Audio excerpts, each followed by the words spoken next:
Welcome to New Light Streaming Love. I'm Chris J, and this is a mini episode of Seer Spotlight. Obviously, I don't have a guest today, but we would love, the New Light team and I would love to have some guests on Seer Spotlight. And it is what it says. We want to spotlight you. We want to spotlight your abilities. We want to, like give you the safe space to introduce yourself. I know that there are so many people out here with some incredible gifts, and I would love nothing more than to put you in the spotlight. And I was like, oh, that might sound scary to some people. Um, but it's not. I promise. I promise. I promise. It's not. Might be a little, some nerves tied to it in the beginning, but the more that you do it, your nerves will calm down. It is a challenge sometimes getting in front of the camera, getting behind the microphone, and showing yourself to the world.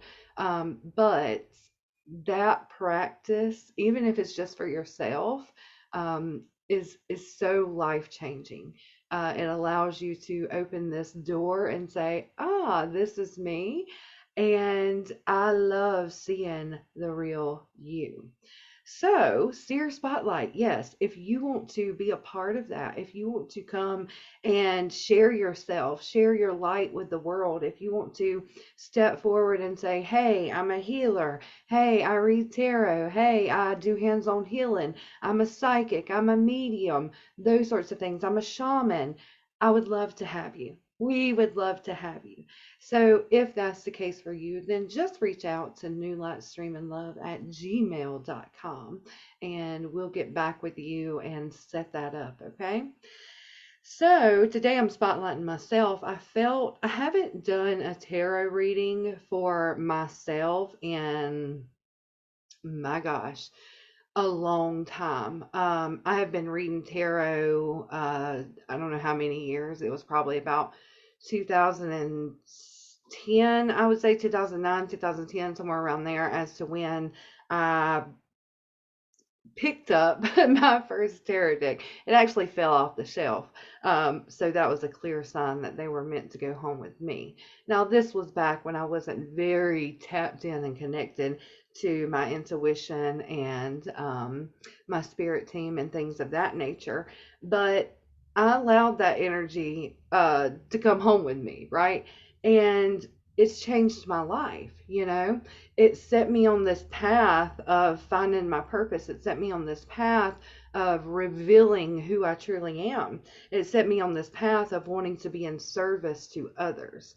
And well, that's what I'm here for. So, yeah, my name is Chris J. I've been a tarot reader for that many years. I have worked on a tarot hotline, or a psychic hotline, as a lot of people like to call it, for at least 5 years now. I started my own business about 6 years back, which is called Journey Into It and Beyond. You can find me on Facebook, you can find me on Insta, you can find me on TikTok. Now, I don't have a big following. It was quite the challenge for me personally. So if you are resistant to coming on screen, man, do I get it. I was very resistant to actually putting myself out there. Having been challenged through my life with selective mutism and having to find my voice. I had to fight to find my voice. And so, yeah, you can call it camera shy, or you can call it one of my greatest life challenges. So, yeah, I'm not that, I don't have a great following or anything like that. But I will say, pat on my back, I am a dang good tarot reader. And I do pick up on a lot of things, and I do get a lot of visuals and a lot of clear audience messages coming through during a reading. So you get all of that. I might not understand it, but you probably will. I do my best to interpret the visuals that I get. They are highly powerful sometimes, and sometimes I'm in a phase to where my team is like, "Ooh, let's challenge her brain today. Let me send you this." And I'm like, guys, what? What is that? What is that supposed to mean?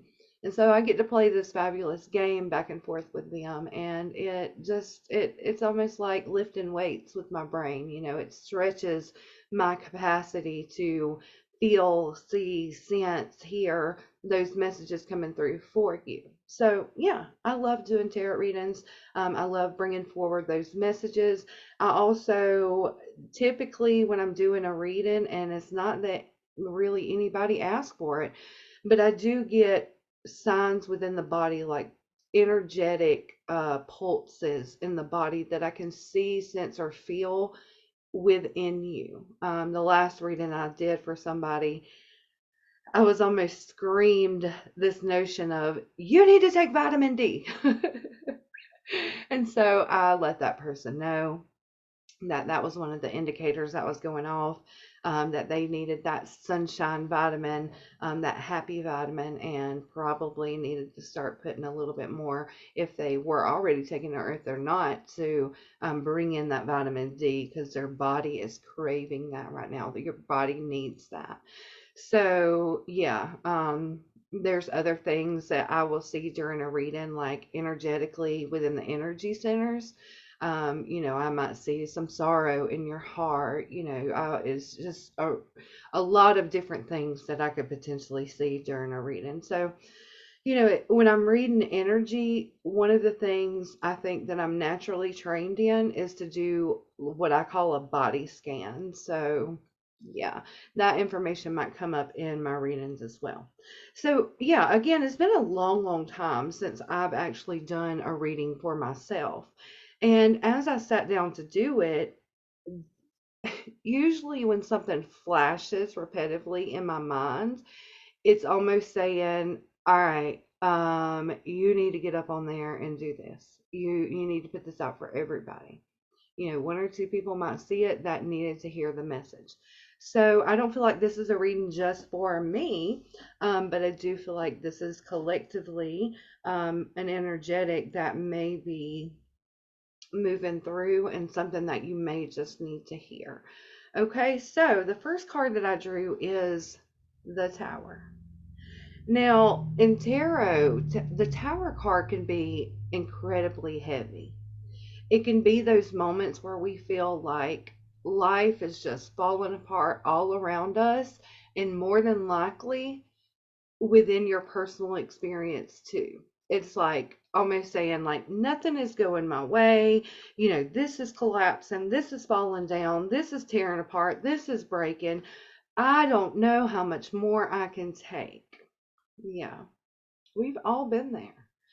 And I see that outside of the world as of right now. So I can totally see why the Tower card came up. However, when I leaned more into this card, I could stop right there and say, yeah, okay, I'm seeing the Tower energy all around the world. But I leaned more into this, and it really felt like there was an energy of like self-sabotage taking place. Nobody else is tearing his card pile down, his card pyramid down that he has built, that he's probably worked numerous hours on, numerous days on. He's doing it himself. He's saying, like, to hell with it. I'll tear it down myself. Now, I don't know if I'll release this on Spotify as well, so it'll probably be just voice, but I'm going to take a moment and describe this card to you. So there is what appears to be a boy, okay? I would say about 14, 15, right? Maybe 16. He looks in his teenage years. And you can almost see the sorrow upon his face. And he's wearing a yellow shirt, a yellow button-up shirt. He has brown hair. Behind him is a window, and you can see that it's raining and storming outside, right? Very, very heavy energy. But also storms to me are, oh my gosh, they're so cleansing. Like, I love a good storm. I will sit there and watch it for as however long that it comes through. I love a good storm. And so that to me could be a symbolism of something being cleansed. But the tower, right? It's made up of playing cards, and it's stacked up in like a pyramid form, one by one by one by one. You have cards leaning against each other to create this pyramid. And at the top of the pyramid, this young boy hits the pyramid, and the top of the tower goes flying. Cards are going everywhere. Let's see. We have a couple of kings, an ace of spades, looks like a five of clubs. I'm just taking note of every detail. And then at the base of the card pyramid, there's a black cat sitting there. Kind of, they're staring in the same direction. Like, and you know that we think of black cats as bad luck, right? It's just one of those things. A black cat crosses your path and it's said to be bad luck. Now, I think I did this in the Halloween episode of Journey into the Beyond, where I said a black cat has never meant that for me. You know, I welcome a black cat because every single time something will go so right. And in this case, if I'm looking for the right things to go, right, with this black cat, and it just isn't happening at that moment, can we not get into that energy of self-sabotage? You know, I've worked hard on this, but to hell with it. I'm going to knock it all down because I don't know if I'm deserving. I don't know if I'm worthy of it. I don't know if I'm right for it. You know, I don't know if this is what I'm meant to do. And so you start to self-sabotage because you start to question yourself and your luck or your abilities. And I think we've all been there. We've all been in that mixture of self-doubt, insecurity, imposter syndrome, and started to self-sabotage ourselves. I have. Many, many, many times. It's like this little game of hide and seek that I will play. You know, I'll move forward. I'll be like, hello, world. This is what I'm going to do. You know? And then I don't see the momentum. I don't see, you know, the things that I thought I was going to be creating. And so I will pull my energy back and I'll start slashing down that tower that I've built, you know? And I mean, that's the truth. That's something that I do. And so I noticed this about myself, probably about 2 years ago. You know, and one of the things about that is I get bored very easily. I do. My brain wants a challenge. You know, I'll learn something, I'll apply it, I'll use it, and then I'm like, okay, let's put this away in the toolbox because now my brain wants a new challenge. Now I want to learn something new, or now I want to move on to the next thing. And so that to me is probably like one of those other reasons why, you know, when it comes to like putting yourself out there and like really building a relationship with people that may listen to you or watch your videos and things like that, it's really, really hard to do that with someone that is that doesn't have that niche, as people would say. You know, people, business people, they'll be like, niche it down. You gotta niche it down. You gotta stick to one thing. And well, that's just not who I am. That's just not my personality. That's just not my drive. I'm that soul that's like, I'm here and I want to experience everything that I can. And I also have ADHD, so there's that too. And if you have dealt with that, then you know you're not staying with something too long, right? Because your brain wants a challenge. Your soul has that drive to experience this and that and this and that. And so that's what I do. Um, and it's quite the adventure. But could that fall in line with self-sabotage as well? I believe it could, for sure. Because, I do something and I'm really, really, really good at it. Oh my gosh, I'm so good at it.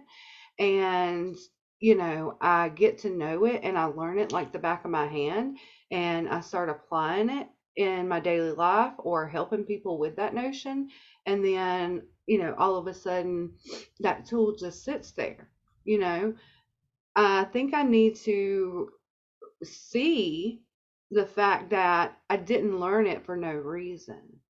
No matter what it is, just because I'm moving on to something new doesn't mean I can't take my handy dandy toolbox with me and use everything that's up in that thing, right? So maybe that's something that you too need to realize. Realizing that this self sabotage line is like saying, but what about everything you've worked so hard about? What about the base of this pyramid? Are you going to tear it down too? You know? What about the middle of the pyramid? Are you going to tear it down too? Are you just getting started? You want to tear it all down? After you work so hard on this, years and years of work, you're just going to let it go? You're just going to let it sit there? Are we just going to let the base sit there? You learn those things for a reason. Many of them being foundational tools, you know. Foundational tools in the spiritual world would be like learning self-love, learning affirmations, learning how to trust your intuition, learning about intuition, learning about your energy centers, your chakras. These foundational tools. Are you just letting them sit there? That into that line right there can be a lot of self-sabotage because you're not carrying the foundation with you. You're not applying the foundation in which you've been building upon, right?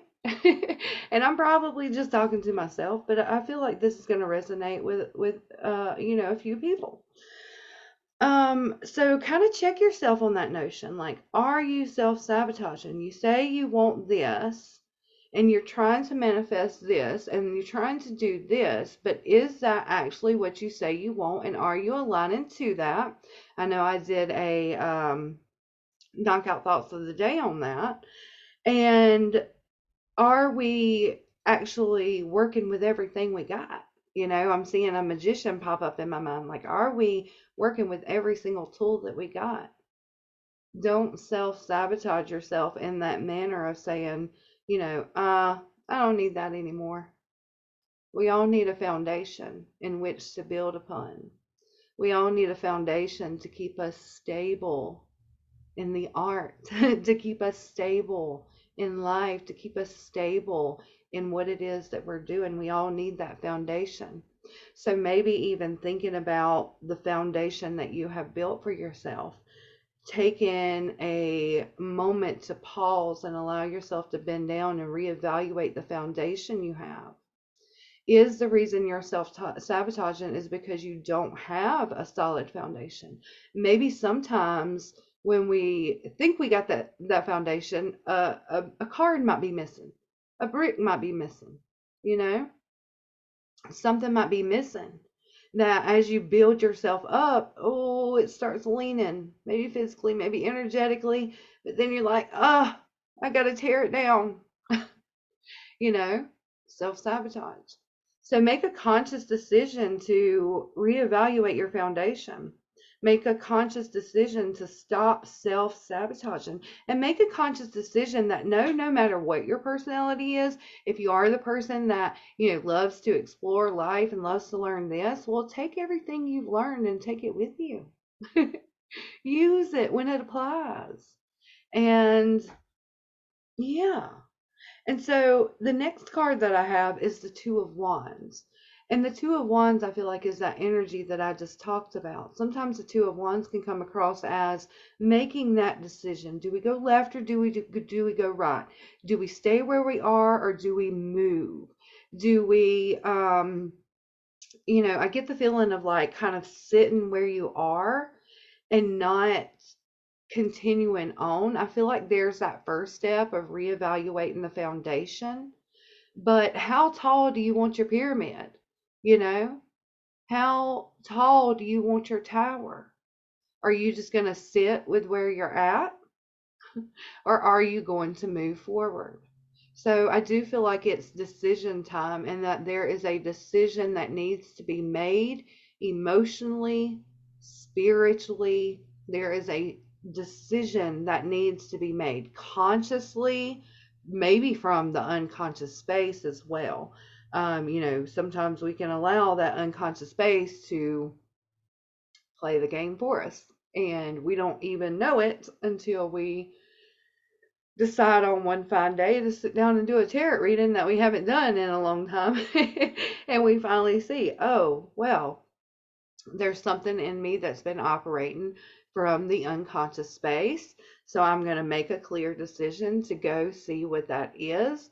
I'm going to see and take a good inventory of what my foundation is.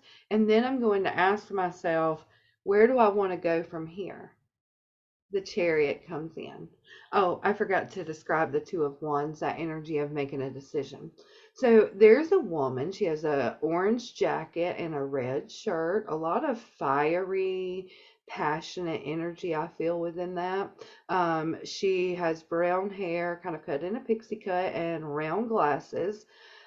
She's her hand is over like this table that has a map that appears to be done in sand, right? And then she has a 2-stick wooden compass. I guess that's what you would call that. And in the background, there is two globes. You have a little globe and you have a big globe. Ooh, so even with this, there's this decision on a minor thing and a decision that plays a part in a major scale. And I also feel a note between this of what you do for yourself and the impact you have, the decision that you have for yourself makes such an impact on a minor scale with just your personal experience that it also trickles out into the bigger experience of the world, of the collective. So make your choice. And then we have the Chariot. Now, this lady is on a bicycle, a white bicycle. She wears a yellow dress. This energy in itself is very orange, very yellow. Everything's like very fiery. Fire, it just to me has that feeling of that momentum, that movement forward. And yeah, she's on this bicycle. The bicycle has a basket in the front. It looks like it's holding a couple of books. I'm not sure what that first thing is. It honestly made me think of sage, like bundles of sage sitting in this basket in the front. I don't know if that's what that is, but it's what it made me think of. And well, we did have that hint of the storm being cleansing, and sage is known to cleanse energy as well. So that may be a reminder here that an energetic cleanse is in order for me and for anyone that's watching as well. Now, I feel like, oh, she's got suitcases on the back of her bicycle too. And she's got a scarf on, and it appears that a necklace is hanging from her, and it's a clock. And she's holding a flashlight in her right hand. So it's almost like, or is that a compass? That's not a clock. That's a compass that she's wearing. And there's 3 birds flying above her head. So a lot of movement within this card for sure. And then we have a butterfly, a green butterfly in the bushes down in the right corner of the card as well.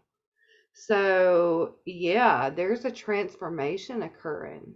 There is this energy that says, I'm moving forward.